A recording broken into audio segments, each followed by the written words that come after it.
Hello students, BSc first year कौन सी class पढ़ रहे हैं अपन यहाँ पे? बीएससी फर्स्ट ईयर के बच्चों पढ़ रहे हैं ऑर्गेनिक।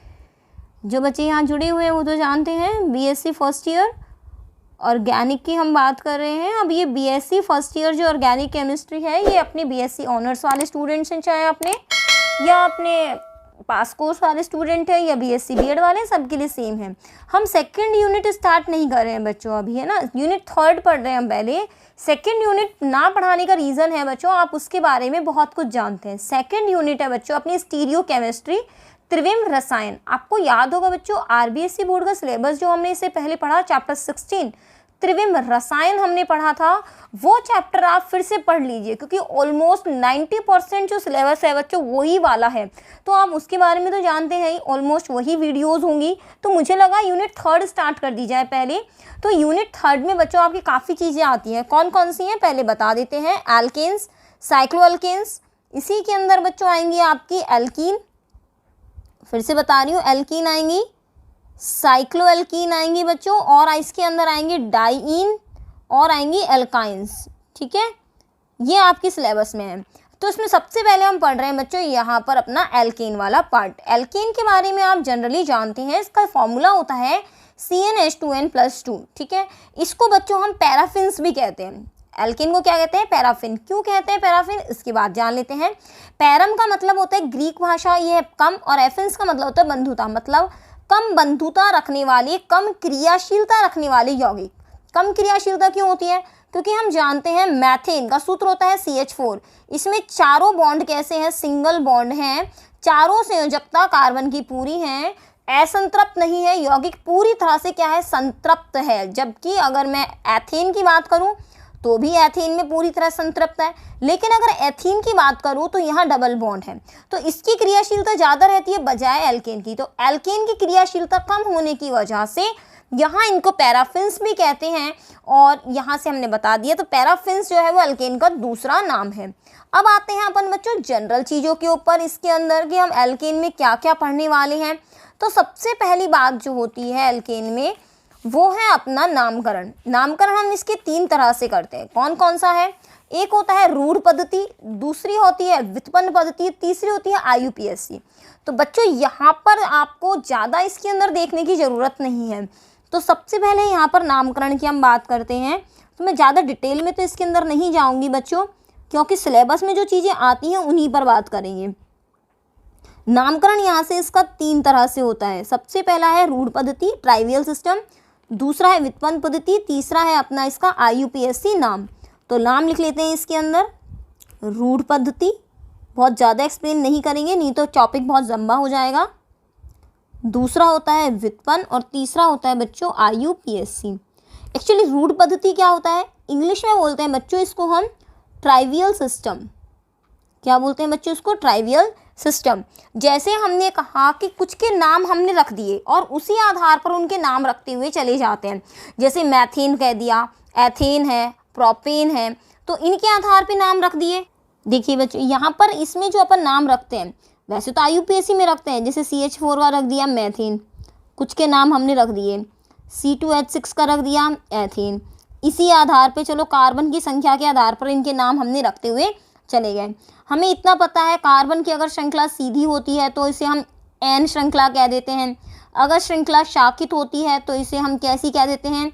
आइसो श्रृंखला कह देते हैं, और इसी आधार पर इनके नाम रखते हुए चले जाते हैं। अगर श्रृंखला इस तरह से होती है तो इसको क्या बोल देते हैं? नियो श्रृंखला हम कह देते हैं। तो इसी तरह से हमने कार्बन की संख्या के आधार पर N, यहाँ पर N ब्यूटेन कह दिया, आइसो ब्यूटेन कह दिया, नियो पेंटेन कह दिया। तो इसके अंदर जो भी आते हैं वो ट्राइबल सिस्टम। अब व्युत्पन्न सिस्टम के आधार पर मान लीजिए हमने इसका नाम देना है, ये है अपना, और इसके आधार पे आपको इसका नाम देना है। अगर इसे ट्राइवियल सिस्टम पे देंगे तो आप इसको कह देंगे कि नियोपेंटेन है, लेकिन व्युत्पन्न पद्धति में इसे मैथिल के आधार पे नाम मिलेगा। इसके अंदर मैथिल समूह कितने हैं बच्चों? इसके अंदर मैथिल समूह है 4, तो इसमें नाम मिलेगा इसको टेट्रा मैथिल। ठीक है, और यहाँ पर एक कार्बन बच गया, इसको बोल दिया इसने मैथेन, टेट्रा मैथिल मैथेन। तो इसने मैथिल के आधार पर इसके नाम लिख दिए। लेकिन IUPAC नाम जो होते हैं इसके अंदर पहले हम किसका चयन करते हैं? श्रृंखला चयन होता है। श्रृंखला चयन के बाद हम क्या करते हैं, अंकन करते हैं और फिर उसके बाद उसका नाम देते हैं। ये आपको अच्छे से पता है बच्चों, ठीक है ना। तो इसके बारे में हम ज़्यादा बात नहीं करेंगे।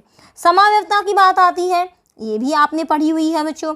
मैं थोड़ा थोड़ा जनरल ही लेके चल रही हूँ, ज़्यादा लेकर नहीं चल रही हूँ बच्चों। यहाँ से अपन देखिए स्टूडेंट, समाव्यवता में हम बात करते हैं यहाँ पर कि यहाँ समाव्यता कौन कौन सी इसके अंदर संभव है। तो इसके अंदर एक तो श्रृंखला समाव्यवता संभव है और दूसरी है स्थिति समाव्यवता। इसके अंदर कौन कौन सी संभव है बच्चों? समाव्यवता की डेफिनेशन आप जानते हैं। श्रृंखला समाव्यवता में हम समाव्यवता में ये बताते हैं यहाँ पे कि यहाँ पर अनुसूत्र तो रहता है समान, लेकिन उसके फॉर्मूले क्या होते हैं, अलग हो जाते हैं। श्रृंखला समावयवी, जैसे हमने यहाँ पर ये पेंटेन लिख दिया तो ये हो गया एन पेंटेन। अगर हमने ऐसा लिख दिया बच्चों तो ये हो गया आइसोपेंटेन, और जबकि अगर हमने इसको ऐसे लिख दिया तो ये हो गया अपना नियोपेंटेन। तो ये इन तीनों में कौन सी श्रृंखला है बच्चों? इन तीनों के अंदर हम कह सकते हैं इसके अंदर जो अपने पास समाव्यवता है वो कौन सी है? एक सेकंड बच्चों, अपने पास ये जो समाव्यवता आ गई इसके अंदर वो कौन सी आएगी बच्चों? श्रृंखला आ गई, क्योंकि ये वाली तो एन श्रृंखला है, n pentane, isopentane, neopentane. Okay students, चलिए अब बात आती है स्थिति समाव्यवता कैसे हो सकती है इसके अंदर। मान लीजिए यहाँ पर देखिए स्टूडेंट्स, अगर हम इसमें नंबरिंग करें तो 1 2 3 4 5, कौन सी पोजीशन है? Third position. यहाँ देखिए तो ये कौन सी पोजीशन है बच्चों? Second position. तो यहाँ पर तो है ये 3 मैथिल पेंटेन, जबकि यहाँ पर क्या है ये 2 मैथिल पेंटेन। तो इसका मतलब ये कौन से हो गए आपस में? ये हो गए बच्चों यहाँ से स्थिति समावयवी, क्योंकि यहाँ पे श्रृंखला तो दोनों की आइसो है लेकिन श्रृंखला समावयवी तो नहीं है। इस समय कैसे है? ये स्थिति समावयवी है, ठीक है। चलिए अब बात आती है एल्किल ग्रुप की। क्या आप एल्किल ग्रुप भूल चुके हैं कि कौन सा ग्रुप क्या होता है? तो वो भी मैं आपको समझा देती हूँ, जो कि इसके बेसिक हिस्से का पार्ट है, ताकि आप कंफ्यूज ना हो। एल्किल ग्रुप्स वैसे आप अच्छे से पढ़ के आए हुए हैं, इनको कंफ्यूजन ना हो सिर्फ इसके लिए। ये वाला जो होता है, एक कार्बन में एक एच हटाया तो मैथिल, एक एच हटाया तो एथिल, ठीक है। अब 3 की बात होती है, अगर तीनों कार्बन इस तरह से हैं तो एन प्रोपिल, अगर बीच वाले का एच हटता है तो ये आइसोप्रोपिल। एच पूरे कर दीजिए, CH3 CH2 CH2, इसी तरह से यहाँ से लिख दें आप, तो ये लिख दीजिए यहाँ से। तो नाम हम लिख देते हैं यहाँ पे, इसका नाम क्या है बच्चों? मैथिल एथिल। इसको हम ME भी लिख सकते हैं और इसको ET भी लिख सकते हैं। 3 कार्बन वाले को क्या बोलेंगे बच्चों आप? N propyl. और इसको बोलेंगे अपन, बीच वाले का है तो इसको क्या कहेंगे बच्चों?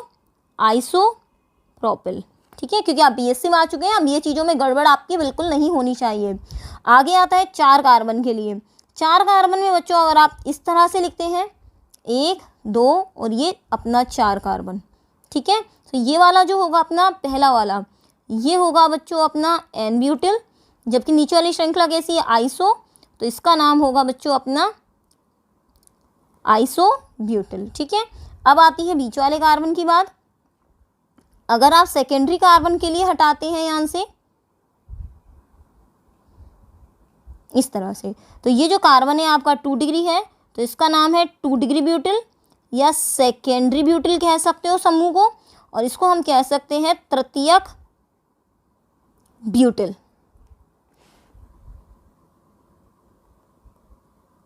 तृतीयक ब्यूटिल, ठीक है। तो ये 3 डिग्री ब्यूटिल हो गया, ये 2 डिग्री ब्यूटिल हो गया, ये आइसो ब्यूटिल हो गया और ये एन ब्यूटिल। यहाँ से ये चीज़ भी अपनी कंप्लीट हो जाती है, ठीक है। कोई दिक्कत नहीं आएगी यहाँ पे, क्योंकि समझना इसको भी ज़रूरी था अपना। चलो अब आता है कार्बन परमाणुओं का वर्गीकरण, क्योंकि जो जो टॉपिक्स आपके भैया हैं ना, मैं तो सबको ही क्लियर करती चल रही हूँ, ताकि आपको बाद में ये नहीं हो कि मैडम ये चीज़ें तो हमारी रह ही गई, छोटी छोटी चीज़ें थी करवा ही देते इनको। क्लासिफिकेशन आपकी बुक में जिस तरह से है हम सबको लेके चल रहे हैं। क्लासिफिकेशंस ऑफ कार्बन, ये केवल बेसिक चीज़ें चल रही हैं बच्चों। आज के चैप्टर में हम केवल बेसिक पढ़ेंगे, कल से पढ़ेंगे अब मेथड ऑफ प्रिपरेशन। ये बेसिक है अपना इस चैप्टर का, जो कि आपको आना जरूरी है। क्लासिफिकेशन बच्चों कार्बन की करें यहाँ पर, तो ये 4 तरह का है, 1 degree, 2 degree, 3 degree, 4 degree. 1 degree, 2 degree, 3 degree, 4 degree. कैसा होता है, अगर कार्बन एक ही कार्बन से जुड़ा हो तो ये दोनों समय क्या कहलाएगा, ये इस समय दोनों कार्बन कैसे हैं, 1 डिग्री। लेकिन अब मैंने इस कार्बन को एक और कार्बन से जोड़ दिया, तो ये कार्बन कितने जुड़ गया, 2 कार्बन से। तो अब इस कंडीशन में ये कार्बन 1 डिग्री ना रहकर किससे जुड़ गया, 2 डिग्री हो गया। अगर मान लीजिए अब इस कार्बन को मैं एक और से जोड़ दूं, तो अब ये कार्बन 2 डिग्री ना रहकर क्या रह गया, ये 3 डिग्री। मैंने मान लीजिए इसके लिए आगे जोड़ दिया, तो ये 2 डिग्री। तो ऐसा कार्बन जो केवल एक ही से जुड़ा हो तो 1 डिग्री कार्बन, अगर वो 3 से जुड़ा हो तो वो 3 डिग्री कार्बन, अगर वो 2 से जुड़ा हो तो 2 डिग्री। ये 1 डिग्री रहा, ये भी 1 डिग्री रहा। लेकिन मान लीजिए मैं इसको एक और से जोड़ूं, तो ये कैसा हो गया, 4 डिग्री कार्बन। ये देखिए बच्चों, यहाँ से ये हमने इसको चेंज कर दिया, ये 1 डिग्री रहा, ये 3 डिग्री रहा, ये 1 डिग्री रहा अपने पास। तो देखिए 1 डिग्री, ये 3 डिग्री, ये 1 डिग्री, ये 1 डिग्री। ध्यान रखिएगा बच्चों, केवल कार्बन से जुड़ा होना चाहिए। ऐसा नहीं है आप किसी और से जोड़ देंगे, ऐसा नहीं करेंगे कि मैंने इसको पूछ लिया आपसे कि बताओ बच्चों अब ये कार्बन कौन सा है। तो बच्चों इस समय ये कार्बन 2 डिग्री ही है, क्योंकि 2 कार्बन जुड़ा हुआ है, ऑक्सीजन का कोई मतलब यहाँ से नहीं है। मैं मान लीजिए इसको ऐसा जोड़ देती हूँ, तो अब ये कौन सा है, ये 1 डिग्री कार्बन ही है, ये 2 डिग्री कार्बन नहीं है। केवल कार्बन ही आपको देखना है और कुछ आपको नहीं देखना है बच्चों, ठीक है। अब अपना नेक्स्ट टॉपिक आता है सोर्सेज ऑफ एल्केन। हेडिंग डाल देंगे यहाँ से, सोर्सेज ऑफ एल्केन, कि एल्केन कहाँ कहाँ से मिलते हैं। कल से अपन करेंगे इसके आगे की चीज़ स्टार्ट, कि एल्केन की प्राप्ति कहाँ कहाँ से होती है। बच्चों सबसे पहली चीज़ एल्केन जो मिलता है हमें, क्योंकि पता तो होना चाहिए। आपसे कह दिया भैया पेट्रोल भराने जाते हो आप गाड़ी में, तो पेट्रोल क्या है अपने पास, क्या सूत्र है पेट्रोल का, तो आप बता सकते हो कि पेट्रोल का ऐसा कोई खास सूत्र नहीं है, कार्बन और हाइड्रोजन से मिलकर बना होता है पेट्रोल। तो ये क्या है, एक हाइड्रोकार्बन। तो सबसे महत्वपूर्ण स्रोत जो है वो इसका है अपना पेट्रोल। पेट्रोल की हम बात करते हैं तो यही है। और क्या है, नेचुरल गैस। नेचुरल गैस का मतलब ये हो गया अपना CNG।